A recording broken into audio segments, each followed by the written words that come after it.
Hey guys, Brian here at thebasscast.com. Nick Hatfield gets it done right here on Smith Mountain Lake, 100K. Congratulations, by the way. Let's Thank talk you. about your week and how you got here, and then we'll wrap up the event, man.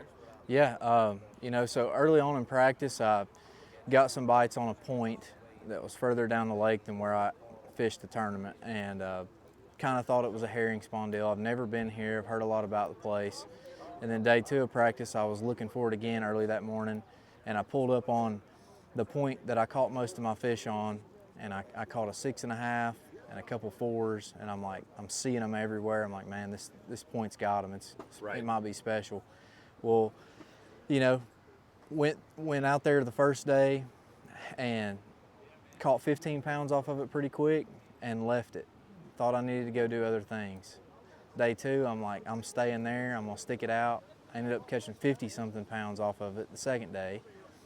Knockout round, I beat around and catch 40 pounds, make it to today, and it just happened out there today. And it was tough on a lot of other guys and just worked out for me. I'm super happy and blessed. I mean, how did you feel like I said, the first period? I mean, the lights out. I mean, you were just catching left and freaking right the first period. You say, I think it's my time. Yeah, I mean, like I was saying today, any lead, there's no cushion that's safe. Like no lead is safe out here on the Bass Pro Tour.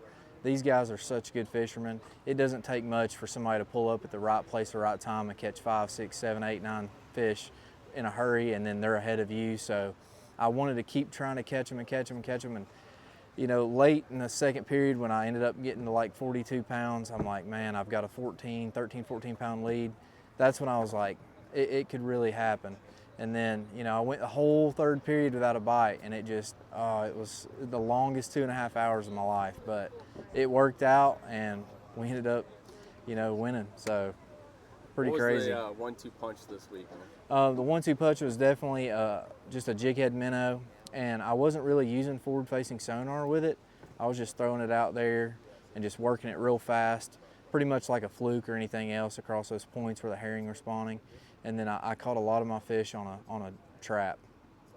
All right, you spent a lot of time in a little honey hole today. A lot of local anglers kind of tear the place up as well.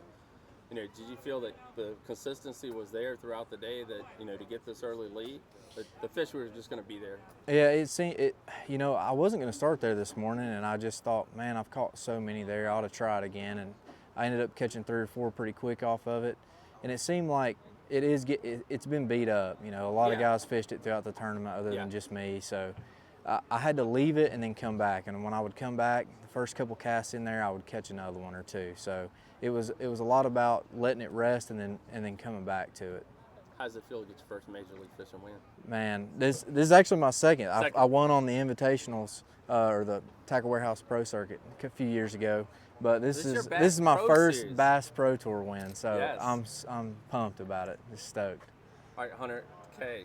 Anything special we're gonna buy? I know it's your anniversary. We've been talking. Yeah, about that. Anniversary, and my wife's pregnant with twins, so I got a lot that I could spend 100 grand on. Congratulations, and appreciate you talking to thebasscast.com. Yeah, thank you.